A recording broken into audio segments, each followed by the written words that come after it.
안녕하세요, 태희입니다. 오늘은 녹차에 대해서 알아보려고 합니다. 녹차는 아무래도 친숙하게 다가오는 차이죠. 녹차를 생각하면 보성이나 제주도에 이렇게 쫙 펼쳐진 녹차밭이 같이 연상이 되기도 하는데요. 그렇다면 녹차는 왜 녹차일까요? 녹색이라서요?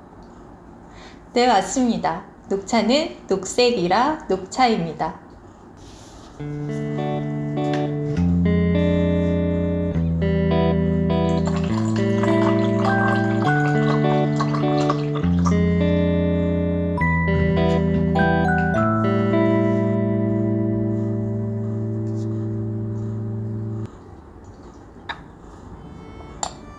만약에 누군가가 녹차는 뭐예요? 라고 질문을 하면 어떻게 대답하실 건가요? 녹차, 분명히 알고는 있지만 뭐라고 대답하기는 참 어렵죠? 그래서 중국 차학과에서 공부하는 필독서를 준비했습니다. 바로 이건데요.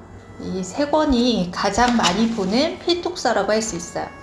이거는 아무리 봐도 너무너무 어려운 생물화학책이고요. 그리고 이거는 심평학, 테이스팅 가이드라고 얘기할 수 있겠네요. 그리고 이거는 제다학이에요. 먼저 제다학에서는 어떻게 얘기하고 있는지 살펴볼게요. 绿茶是乙类利用高温杀青破坏血液中酶活性经做型和干燥而成的具有清汤绿叶品质特征的茶叶. 녹차는 고온 살청을 통해 생엽의 효소 활성을 파괴하고 모양 만들기, 그러니까 유념이죠. 유념과 건조 과정을 거쳐 맑은 차탕과 녹색의 찻잎의 품질 특성을 지닌 차이다 라고 써 있어요. 그 다음에 심평학에서는 어떻게 얘기하나요? 绿茶以清汤绿叶为本质特征，制茶技术必须采取保绿、防红、黄的措施.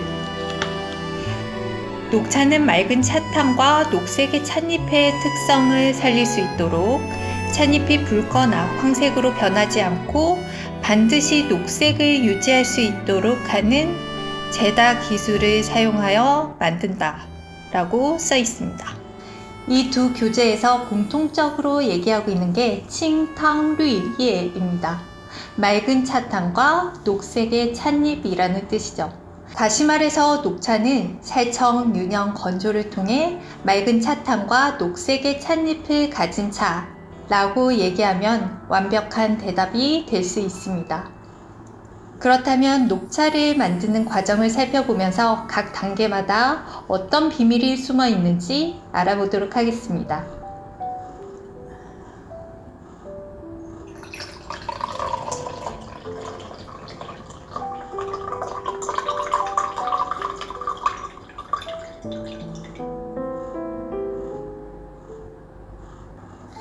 녹차의 정의를 살펴보면서 알았듯이 녹차의 가장 중요한 관건은 찻잎을 녹색으로 유지하는 것입니다.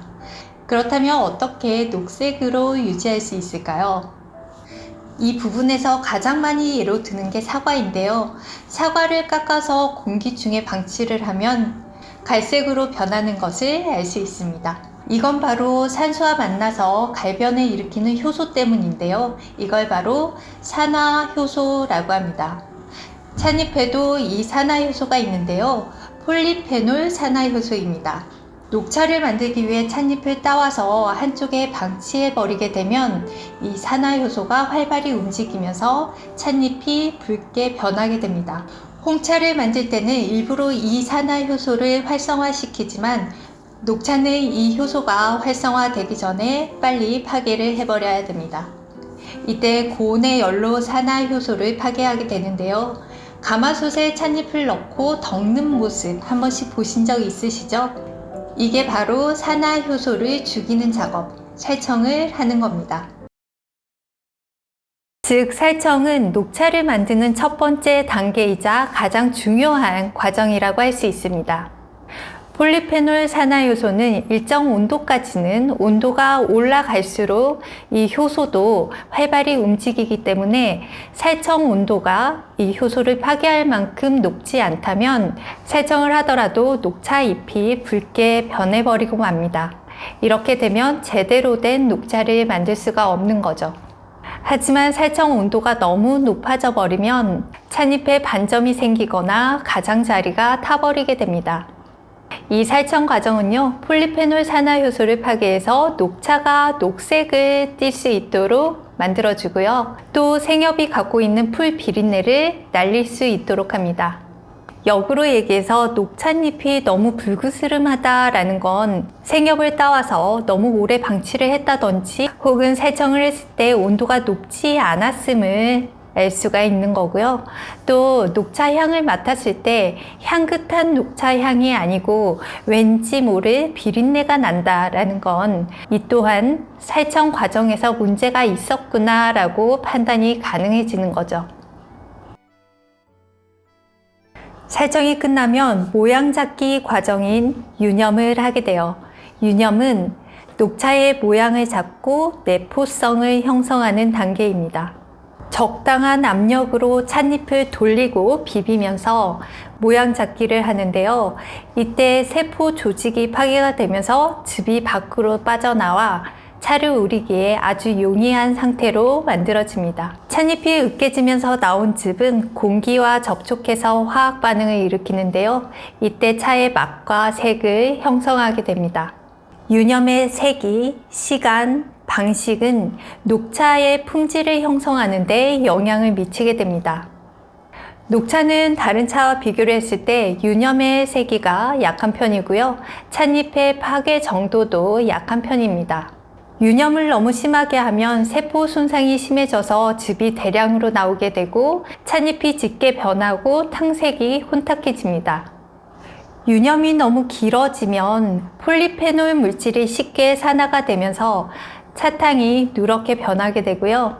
그렇다고 또 유념을 너무 짧게 해버리면 모양 잡기가 쉽게 풀려져 버리면서 차맛도 옅어지면서 품질도 같이 낮아지게 됩니다. 또한 유념의 방법에 따라 녹차 맛에도 많은 차이가 있는데요. 찻잎에 깨짐이 거의 없는 황산모봉이나 서우용정 같은 경우에는 다른 녹차와 비교해서 상대적으로 아미노산 함량이 높기 때문에 쓰고 떫은 맛은 적고 맑고 깔끔한 맛을 느낄 수 있습니다. 모양 잡기가 끝나면 건조를 해야 되겠죠. 건조 단계에서는 고온의 열을 이용해서 찻잎이 갖고 있는 수분을 낮춰주게 됩니다.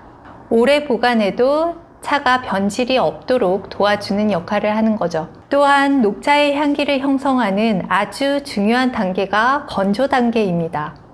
풀 비린내를 날려주고 맑고 좋은 향이 형성될 수 있도록 도와줍니다. 건조법에 따라 4가지로 나뉠 수가 있는데요. 덕는 방법의 저칭, 바람에 말리는 홍칭, 증기로 말리는 쫑칭, 그리고 따가운 햇살로 말리는 샤이칭이 있습니다. 초청녹차, 홍청녹차, 증청녹차, 쇠청녹차 이렇게 나뉘게 되죠. 물론 날씨나 환경에 따라서 혼합 방식을 사용하기도 하고요. 원적외선이나 마이크로웨이브 방식으로 건조하는 방법을 사용하기도 합니다.